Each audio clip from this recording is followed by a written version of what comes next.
So while I was inpatient at St. Joe Psychiatric Hospital, I was diagnosed bipolar, which later found out was really a mental illness that causes extreme mood swings, both manic and depressive.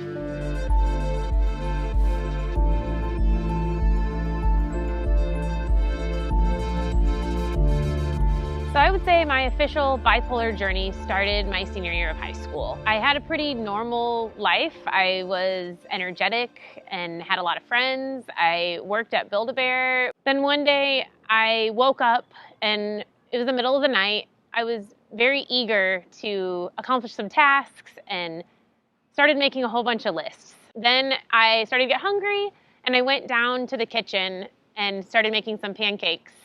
And my mom woke up and came out and she was very upset. She's like, "What are you doing out of bed?" I later found out that it was because she had encountered my dad's manic episodes several years prior and knew that was probably the road that I was heading down.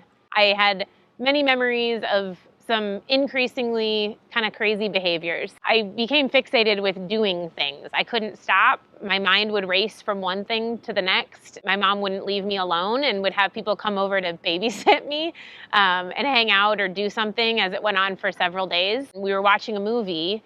I couldn't even sit still for the length of the movie and I wanted to go run on the treadmill. So my stepmom came with me and from her story, I made her get on the treadmill too and even turned the lights off on her and turned up the speed really fast. I'm sure my sister and brother and parents would be able to tell you many more what we now laugh about stories. But in the time, I felt like things were going great. My parents knew more than I did and could tell that I was not stable and took me to St. Joe Psychiatric Health. And I was inpatient there for a few days where they tried to regulate my medicine and help me find sleep. One of the first few days they gave me medicine, I hadn't learned to swallow a pill. It took like an hour and they kept bringing me applesauce or pudding or something to try to swallow these pills, but I just wasn't good at it. To one of the medicines, I don't even know all the names, but one of them made me feel incredibly unable to move even. I remember drooling out of my mouth, like literally having someone else wipe my mouth. They ended up having to shower me because I couldn't even function enough to do those things with the medicine that they were trying.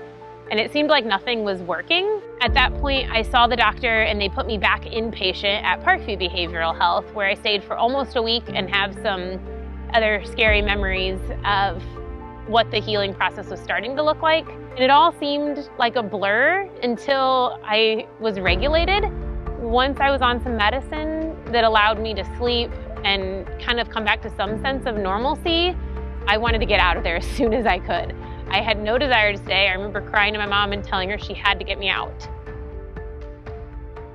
I know I was released on a Wednesday because I wanted to go to youth group, but I didn't want people to see me because I didn't know if they knew where I was.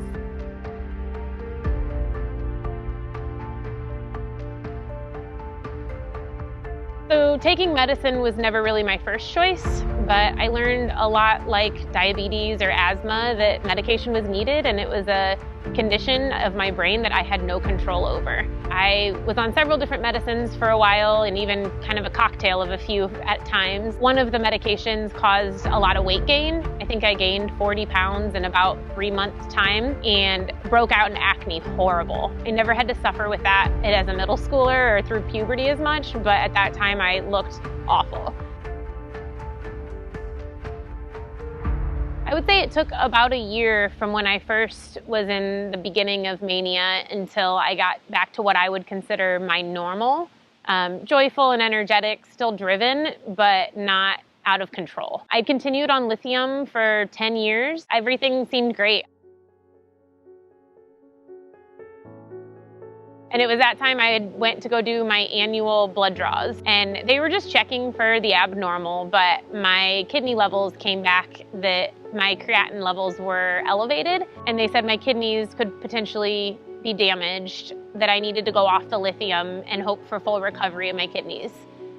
I was terrified, not only for my physical health, because it had impacted my dad as he had to have a kidney transplant, and was probably the cause of him not being able to fight off bacterial meningitis and passed away at age 54, but also for my mental health. I was terrified of what life would be like being bipolar and not being on medicine. I did not want to go back to where I was my senior year, in and out of behavioral hospitals and feeling out of control.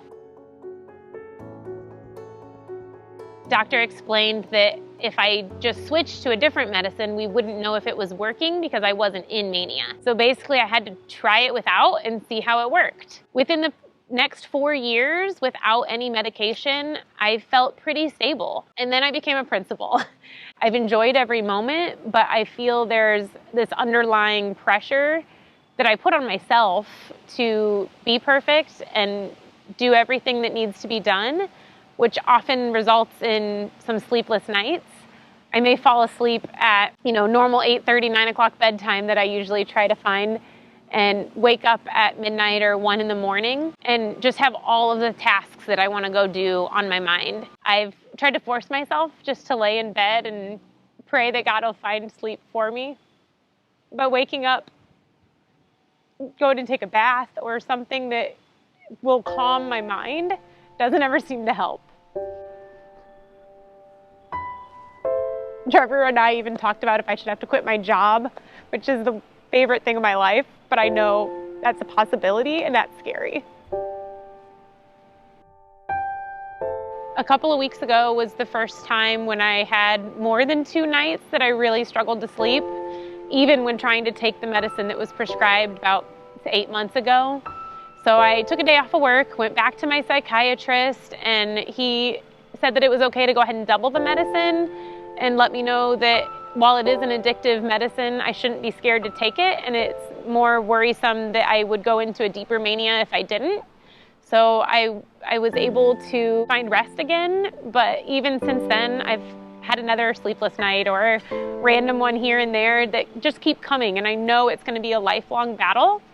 With the support systems I have in place and knowing that going back on some mood stabilizers might be necessary, I have to let go of the fears, but it usually consumes me. I worry that things won't be right.